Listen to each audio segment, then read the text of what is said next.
Well, seeding being done. I got a few rocks to pick up on the fields here.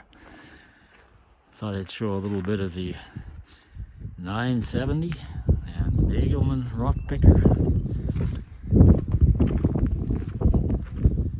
Degelman sold a ton of these back in their day. This 970 my uncle bought back, I believe, 1976. It was about a 3-4 year old tractor at the time. One little item. Hope the wind isn't too bad here. Okay, that one's not bad. These tires were made back in the day when tire companies built them to last. And it's a Goodyear 1016. I know a little history on these tires because I used to run them on a 930. I replaced them, I believe, about 1979 or 80 because they were looking kind of cracked up. A couple of years later, we sold the tractor, kept the old tires as spares, and now they're on the 970. And yeah, they're probably due for replacement, but wow, we're talking what, 45-year-old tires? Oh no, they're older than that. They were replaced 45 years ago. Chances are they were original to the 930, which was a 1968 model. So yeah, built to last. Anyway, this one does not have quite the creature comforts of the 2090. The 2090 is otherwise engaged on the Harrow Packer bar. No air conditioning. I don't even know if the fan works, so you kind of want to work in the cooler days, and today being one of those. Okay, I remember how to start this. This one is a power shift. Let's see. A little different starting procedure than I'm used to. Stop button, key on, and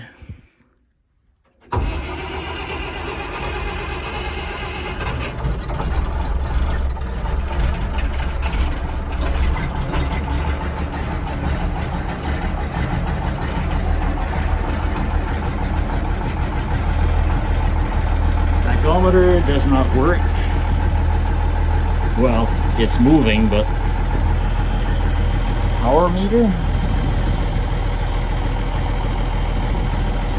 I can't even read that with my new glasses. But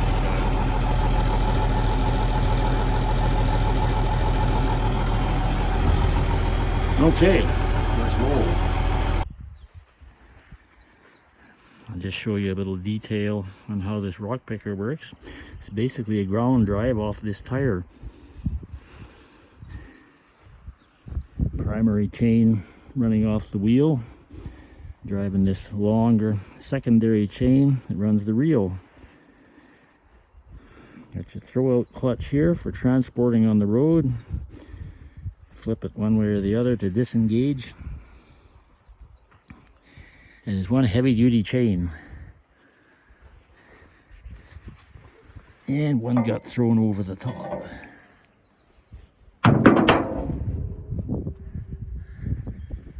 Okay, let's go and pick a few.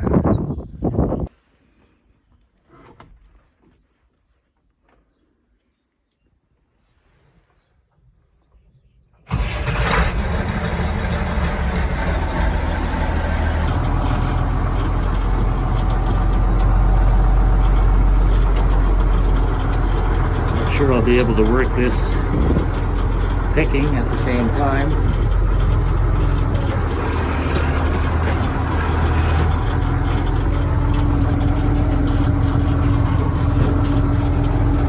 Obviously, the reel speed is determined by your ground speed.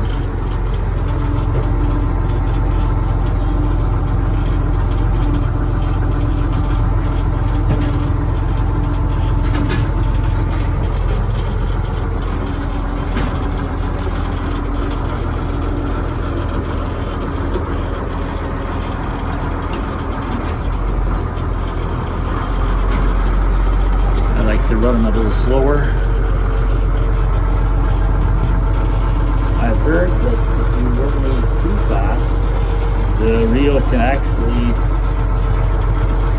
throw rocks forward and quite possibly break your tractor or motor. I'm not even going to test that theory out.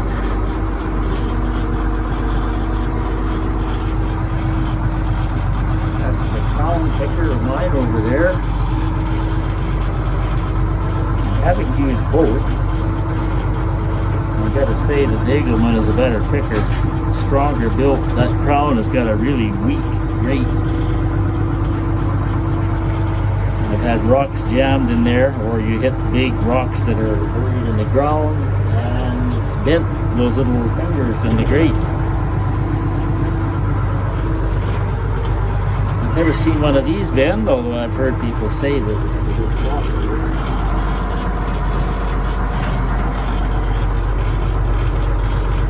The object here is to get the main big rocks and to not pick any straw or dirt. Obviously,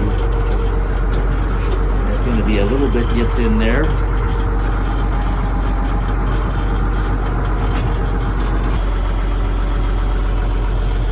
I'll just throw in this little bit of local history, probably not of much interest to anybody other than myself, but this little, well, the area is pretty level, but this level spot here, to the best of my knowledge, was the original setting, as they called it, for thrashing. Set up the separator and the portable engine and do your thrashing. Haul your sheaves in from all over the field and set up here and do the thrashing. So the story was that they had bought a new thrashing machine, an Oakman Taylor 27-inch, and an international famous 20 horsepower portable engine, and they were set up here right on this spot, and at some point the whole outfit burned down for prairie fire coming through. So that was kind of a rough start for farming with machinery here. From the best of my knowledge, they had to mortgage and re-borrow enough funds to replace the whole setup of machinery. The reason I know this is this little spot of ground here. Many years ago when I was a kid helping my dad pick rocks, I remember finding a charred piece of wood, and he said that's probably a piece of the old original separator that burned down here. So